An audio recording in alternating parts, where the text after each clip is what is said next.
After a year in which he's launched a cocktail lounge and has a skincare range in the works, media personality Mohale Motaung took a break from putting the Rouge in South Africa's day to recharge his batteries. Today we are at Glen Afric Country Lodge and we are seeing elephants. It's in Hartbeespoort, a few kilometers outside of Johannesburg.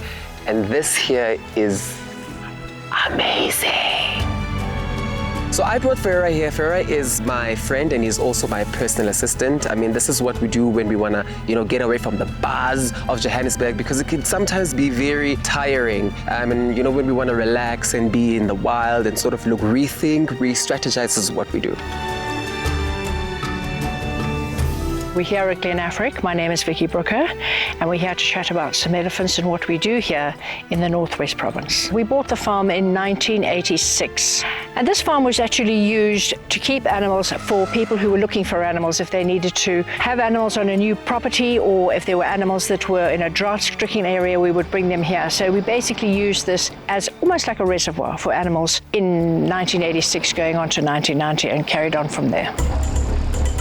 So our elephant project was very much a hand-raising project with baby elephants. I received 3 baby elephants from Zimbabwe and thought it was fairly easy to look after them and to raise them, but it wasn't at all. It was very complicated. So there started the big project on how to hand-raise elephants that were orphaned, etc. And we started with 3 and we went up to having about 16 or 20 that we hand-raised, and luckily, successfully. That is how they became. Here, these ones that we have here on the farm are still from that bunch. They're 35 years old. There are 2 that are younger. 1 was born on the farm, 1 was orphaned on the farm, and we have the 3 female elephants here now that we work with. Welcome guys, my name is McDonald. As you hear the noise of the elephant, this is lumbering to say welcome to you guys. So we do have 3 elephants over here, which is 3, Hannah and Matt.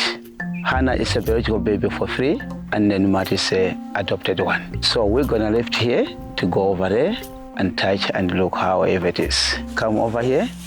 So if you touch the elephants, and you move, you can hear which direction the elephant's going. Okay. Then if they move in front, you go with. If you come on your side, you just remove, give them space. Okay. You can touch, you can feel all over, see how different position of the elephants. Sure. There you go. I am really scared. My fear is in the wild, and animals in the wild behave like they should be in the wild. Actually, having McDonald's around has made it slightly easier and more pleasant, because he knows the elephants, and it's quite easier when someone who's used to them is around, because there's someone guiding them, there's someone telling us when to stop, when to walk around them, and what not to do and what to do. So McDonald made it very pleasant to be around the elephants. If you go a little bit in front, and if you touch the trunk like this, you're gonna feel how powerful it is. It is so heavy. So I've learned that this trunk over here has over 40,000 muscles. This thing is so majestic. Okay, don't beat me. It's majestic, it runs very fast. No human being can ever run as fast as an elephant. You can't even hear them walk. I mean, as I'm walking, I can hear every sound I'm making with my feet. I can't hear anything from them. They're big. And I think it's amazing because I'm a Motaung, this is a Motaung, and we are in one big happy family in the wild. So this is my person, this is my person. We're related in a way, okay? I think it's important to learn about these animals, because we grew up learning about them, seeing them in our textbooks, but we've never really had an experience with them about what they do when they're in the wild, what they eat, how to feed them, how to touch them, and this one is coming closer. Is this 3? Hi, friend.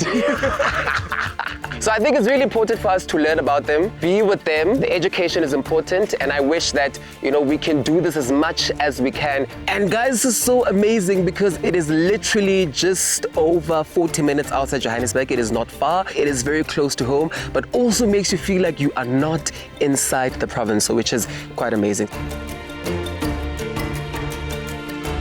Today we are at Little Paris and we are at the French Toast Cafe. I think it looks beautiful. I mean, it gives you an epitome of what Paris is like, even though it's a bit little. I mean, the environment, the food, there's like the little Lovelock Bridge at the back there. I think it's super cool. I mean, if you want to get into the world of traveling and you want to see what Paris looks like, this is where you start.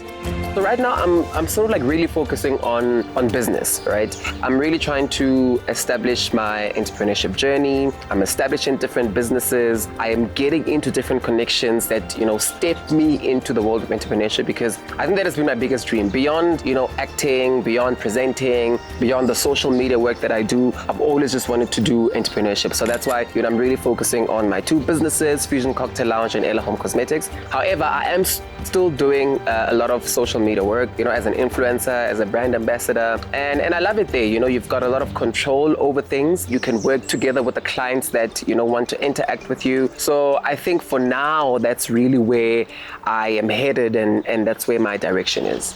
So my food was absolutely amazing. I enjoyed the meat. I mean, you can tell that it's fresh. I mean, we are in South Africa after all. And I mean, Farah over here had a burger which gives you Paris. Everything is French toast, literally. But it was beautiful, it was fresh, it was mouth-watering. I enjoyed it.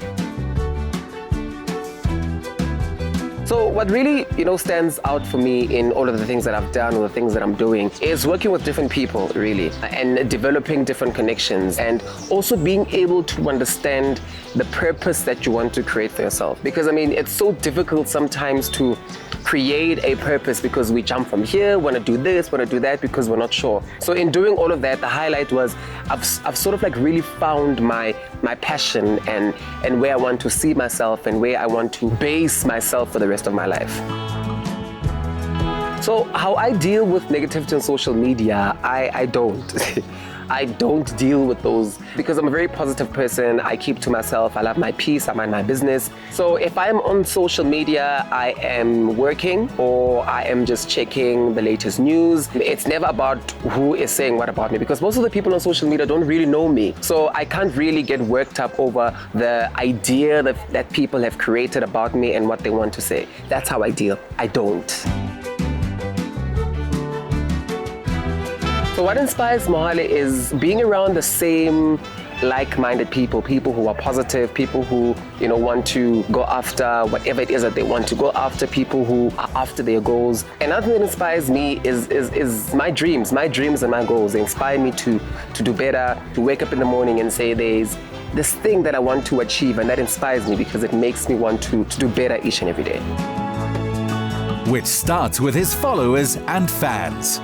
We can all do with a tonic to pick us up at the end of the day, and Mohale is tonic on tap. Here's to more in 2024.